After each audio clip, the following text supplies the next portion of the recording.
Chapter 11 accident. Kiara, जिसे कि पायल ने पीटा था और फिर कियारा ने पायल की शिकायत प्रिंसिपल से की थी, लेकिन कियारा की मॉम एक अमीर औरत थी जिस वजह से प्रिंसिपल भी पायल को कुछ नहीं कह पाए थे। पायल जो कि क्लास में बैठी हुई थी वो भी इस बात से हैरान थी क्योंकि उसने कियारा को पहले भी बहुत बार मारा था, लेकिन फिर भी कियारा ने आज से पहले कभी छुट्टी नहीं मारी थी। पायल के पास ही उसकी दोस्त नंदनी भी बैठी हुई थी। नंदनी को नहीं पता था कि पायल ने कियारा के साथ क्या किया है, लेकिन उसे कियारा के आज स्कूल न आने की वजह पायल ही लग रही थी और फिर उसने पायल से कहा, अगर हम कियारा के साथ गलत करते रहे तो पायल, क्या तुझे नहीं लगता कि उसका भाई हमें मरेगा? नंदनी की बात सुनकर पायल ने उसे की तरफ गुस्से से कहा, उसका भाई हमें क्यों मरेगा? हमने उसके साथ क्या किया है? वो आज कियारा स्कूल में नहीं आए हैं ना? नंदनी ने तुरंत कहा। नंदनी की बात सुनकर पायल ने उसे कहा, अगर आज कियारा स्कूल में नहीं आई है तो इसमें उसका भाई हमें क्यों मरेगा? अगर कियारा स्कूल नहीं आई है तो उसे कियारा को मारना चाहिए ना कि हमें। पायल की बात सुनकर नंदनी ने हिचकिचाते हुए पायल से कहा, तूने कियारा के साथ क्या किया है?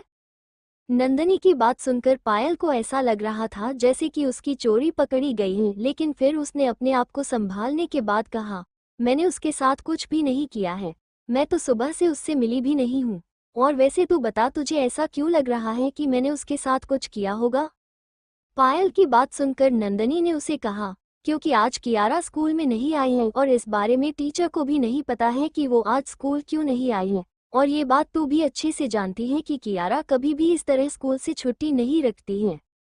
नंदनी की बात सुनकर पायल एक गहरी सांस लेती है, जैसे कि उसे अब यकीन हो गया हो कि नंदनी को इस बारे में कुछ नहीं पता है। और फिर पायल ने नंदनी को समझाते हुए कहा, देख, मुझे नहीं पता कि वो स्कूल में क्यों नहीं आई, और ऐसा तो है नहीं कि अगर वो स्कूल में नहीं आ रही है तो इसमें मैंने उसके साथ कुछ किया होगा।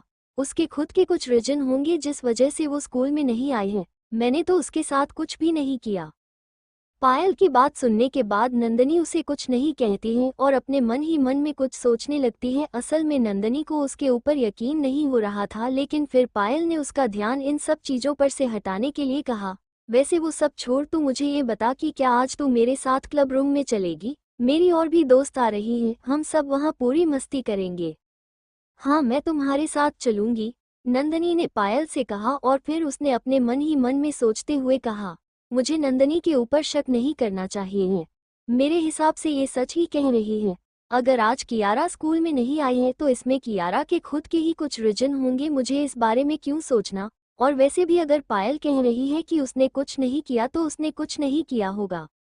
नंदनी फिर इस बारे में ज्यादा नहीं सोचती है और फिर उनके स्कूल की छुट्टी भी हो जाती है। और कुणाल, जो कि अपनी क्लास से बाहर आ गया था और वो आसपास अपनी बहन कियारा को ही ढूंढ रहा था, उसे कियारा कहीं पर भी नहीं मिल रही थी।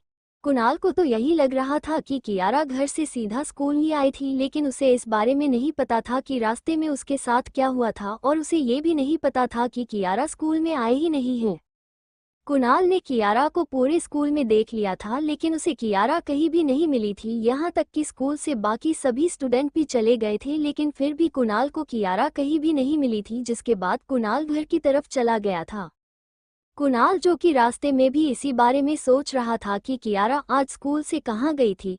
कुणाल ये बात तो बहुत ही अच्छे से जानता था कि कियारा अभी स्कूल में मौजूद नहीं थी, क्योंकि अगर वो स्कूल से बाहर निकल कर जाती तो वो उसे कुछ भी करके ढूंढ लेता, लेकिन कियारा स्कूल में ही नहीं थी, जिस वजह से कुणाल उसे ढूंढ भी नहीं पाया था। कुणाल यही सोचते हुए फिर घर में भी आ गया था, और फिर घर आने के बाद वो सोफे पर देखता है कि कियारा का बैग वहां पर रखा हुआ है, जिसे देखकर उसे पता चल जाता है कि वो घर में ही है।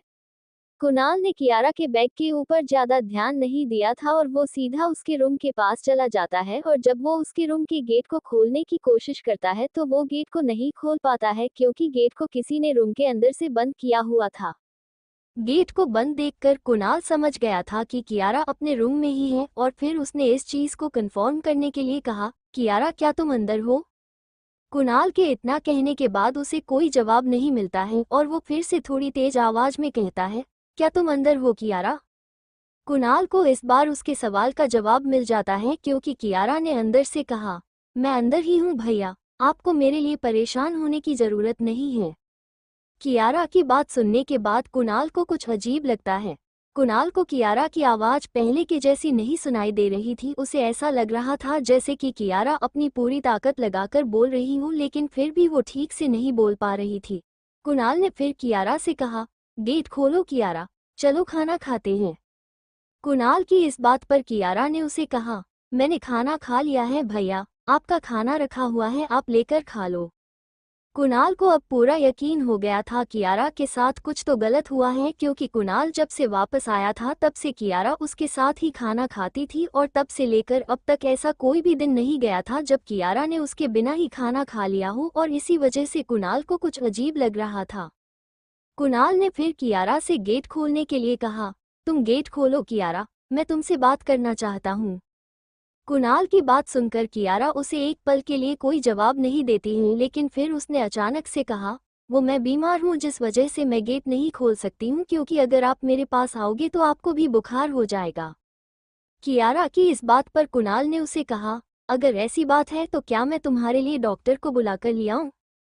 नहीं, इसकी कोई ज़रूरत नहीं है, मैंने दवाई खा ली है और अगर मैं थोड़ी देर आराम करूंगी तो मैं ठीक हो जाऊंगी। कियारा ने तुरंत कुणाल को मना करते हुए कहा। कियारा की बात सुनकर कुणाल को यकीन हो गया था कि जरूर कियारा उससे कुछ ना कुछ छिपा रही थी, लेकिन कुणाल उसके ऊपर किसी भी तरह का दबाव नहीं डाल सकता था, जिस वजह से उसने उसे ज्यादा कुछ नहीं कहा था। तो फिर ठीक है, तुम अपना ख्याल रखना कियारा। ये कहते हुए कुणाल अपने रूम की तरफ जाने लगा था, लेकिन फिर तभी उसका ध्यान कियारा के बैग के ऊपर जाता है। कियारा का बैग पूरी तरह से मिट्टी में गंदा हो रहा था और उसके ऊपर पैरों के निशान भी थे। कुणाल उस बैग को देखते ही समझ गया था कि कियारा के साथ कुछ गलत हुआ है, और वो हैरान तो तब हो जाता है जब वो देखता है कि कियारा के बैग के ऊपर खून भी लगा हुआ है। बैग के ऊपर खून देखकर कुणाल की आंखें चौंधी हो जाती हैं और वो समझ जाता है कि कियारा को किसी ने पीटा है, जिस वजह से कियारा इस वक्त घायल है। और फिर कुणाल जल्दी से फर्स्ट एड किट लेकर उसके रूम के पास जाता है और खुद ही उसके रूम के गेट को अपनी ट्रिक से खोल देता है और रूम के अंदर चला जाता है। कुणाल को रूम के अंदर देख कियारा घबरा गई थी, क्योंकि वो नहीं चाहती थी कि घर में किसी को भी उसकी हालत के बारे में पता ना चले, लेकिन अब कुणाल उसके रूम के अंदर आ गया था और कुणाल को पता चल जाएगा कि वो कितनी ज्यादा घायल है। लेकिन घबराहट के साथ कियारा हैरान भी थी, क्योंकि उसने गेट को अच्छे से लॉक किया था, लेकिन कुणाल ने उसे फिर भी खोल लिया था और कियारा इसी बारे में सोच रही थी। तभी कुणाल ने कियारा से कहा, तुम्हें क्या हुआ है? कुणाल की बात सुनकर कियारा घबरा गई थी और उसके फेस पर परेशानी की लकीरें साफ दिखाई देने लगी थी। कियारा ने फिर बहाना बनाते हुए कहा, वो जब मैं स्कूल में जा रही थी तो मेरा ध्यान सड़क पर नहीं गया और मुझे एक बाइक वाले ने टक्कर मार दी, जिस वजह से मैं घायल हो गई थी। इसके अलावा और कोई बात नहीं है। कियारा ने कुणाल को एक झूठी कहानी सुनाई और फिर कुणाल कियारा से बिना कहे उसके पास बैठ गया और उसे देखने लगा। कुणाल ने उससे अच्छे से देखने के बाद कहा, क्या मैं तुम्हें हॉस्पिटल लेकर चलूं? कुणाल की बात सुनकर कियारा ने उसे कहा, नहीं, इसकी कोई ज़रूरत नहीं है, अगर मैं कुछ देर आराम करूंगी तो मैं ठीक हो जाऊंगी। कियारा की बात सुनकर कुणाल उसके ऊपर ज़्यादा दबाव नहीं डालता है और फर्स्ट एड किट दवाई निकालकर उसे दवाई लगाने लगता है और साथ में उसके पट्टी भी कर देता है। कुणाल ने उसके पट्टी करते हुए कहा, तुम्हें दर्द तो नहीं हो रहा है? कुणाल की इस बात पर कियारा ने कहा, नहीं, मुझे ज़्यादा दर्द नहीं हो रहा है। कियारा की बात सुनकर कुणाल ने उसे गुस्से से पर धीमी आवाज में कहा, आगे से तुम सड़क पर ध्यान से चलना, क्योंकि ये बाइक वाले तो किसी के ऊपर भी ध्यान नहीं देते हैं और किसी का भी एक्सीडेंट करके वहां से चले जाते हैं। वो तो अच्छा हुआ कि तुम्हारी एक भी हड्डी नहीं टूटी है। कुणाल ने इतना कहने के बाद फिर कियारा से एक बार और कहा, वैसे मैं तुमसे फिर से पूछता हूँ, क्या तुम हॉस्पिटल जाना चाहती हो? कुणाल की बात सुनकर कियारा उसे कुछ नहीं कहती है और उसने अपने मन ही मन कहा, अगर मैं भैया के साथ हॉस्पिटल में जाऊंगी तो डॉक्टर इन्हें सब कुछ बता देंगे कि ये चोट बाइक एक्सीडेंट की नहीं बल्कि किसी से मार खाने की वजह से आए हैं।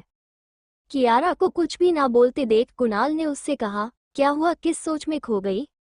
कुणाल की आवाज सुनकर कियारा अपनी ख्यालों की दुनिया से बाहर आती है और फिर उसने कुणाल से कहा, नहीं, हॉस्पिटल जाने की जरूरत नहीं है, और वैसे भी आपने तो इतनी अच्छी से पट्टी की है, अब तो मुझे किसी डॉक्टर की भी जरूरत नहीं है। कियारा की बात सुनकर कुणाल उसे एक पल के लिए कुछ नहीं कहता है। कुणाल को अपने मन ही मन में गुस्सा आ रहा था, क्योंकि वो समझ गया था कि कियारा उससे झूठ बोल रही है, असल में उससे किसी ने पीटा है। कुणाल ने फिर अपने मन ही मन कहा, मैं उन्हें छोड़ूंगा नहीं। तो आखिरकार अब कुणाल क्या करेगा? क्या कुणाल पायल को पीटेगा? और अगर हाँ तो क्या पायल इस पर चुप बैठी रहेगी? क्या वो अपनी मॉम के अमीर होने का फायदा उठाएगी? चैप्टर 12। कुणाल को मारने का प्लान। कुणाल स्कूल से वापस घर आ गया था और उसे घर आकर पता चला था कि कियारा घायल है, और फिर वो कियारा के रूम के अंदर फर्स्ट एड किट लेकर चला गया था और फिर कियारा ने उसे एक झूठी कहानी बता दी थी, जिसके बाद कुणाल ने कियारा की पट्टी कर दी थी। कुणाल ने फिर कियारा से कहा, तुम्हें अभी कुछ दिन के लिए स्कूल में नहीं जाना चाहिए, तुम यही घर पर ही आराम करो। ठीक है भैया, मैं कुछ दिनों के लिए घर पर ही आराम करूंगी, कियारा ने कुणाल की बात से अग्री करते हुए कहा। कुणाल ने फिर कियारा के रूम से बाहर जाते हुए कहा, अगर तुम्हें किसी भी चीज की जरूरत हो तो तुम मुझे कह देना। ठीक है भैया, कियारा ने कहा और फिर कुणाल रूम से बाहर आ गया था। कुणाल को रूम से बाहर जाते देख कियारा ने मन ही मन कहा, अच्छा हुआ कि मैंने भैया को कुछ भी नहीं बताया है। वैसे भी हम पायल का कुछ नहीं बिगाड़ सकते हैं, उसकी मॉम के बहुत ही अमीर औरत है। कियारा के रूम से बाहर आने के बाद कुणाल के चेहरे पर गुस्सा दिखाई दे रहा था और फिर वो सीधा अपने रूम के अंदर चला गया था और वहां पर जाकर अपने कंप्यूटर में कुछ देखने लगा था।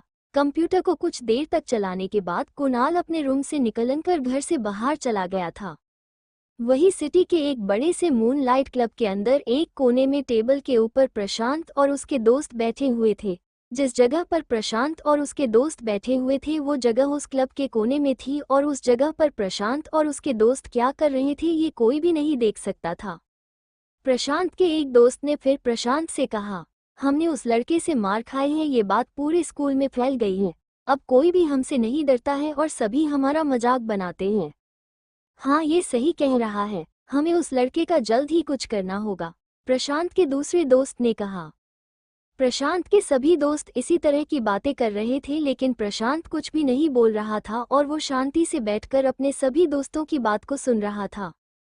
प्रशांत ने फिर कुणाल के बारे में सोचते हुए अपने मन ही मन कहा, वो लड़का कोई आम लड़का नहीं था, उसके फाइट करने का तरीका थोड़ा अलग था। मुझे ऐसा लग रहा था जैसे कि उसके पास फाइट का बहुत एक्सपीरियंस है। प्रशांत अभी ये सभी सोच रहा था कि तभी उसके दोस्त ने उसे कहा, उस लड़के ने हमें पीटा है, हम उसे ऐसे ही नहीं छोड़ सकते हैं, हमें उसका कुछ तो करना ही होगा। उस लड़के की बात सुनकर दूसरे लड़के ने कहा, हाँ, हमें उसका कुछ तो करना होगा। हमने उस लड़के को ज़्यादा सीरियस नहीं लिया था जिस वजह से उसने हमें पीट दिया, लेकिन इस बार हम सब उसके ऊपर एक साथ मिलकर अटैक करेंगे और हमारे एक साथ अटैक करने की वजह से वो कुछ भी नहीं कर पाएगा। अपने सभी दोस्तों की बातें सुनकर प्रशांत के अंदर भी जोश आ गया था और वो भी कुणाल को पीटने के लिए तैयार हो गया था।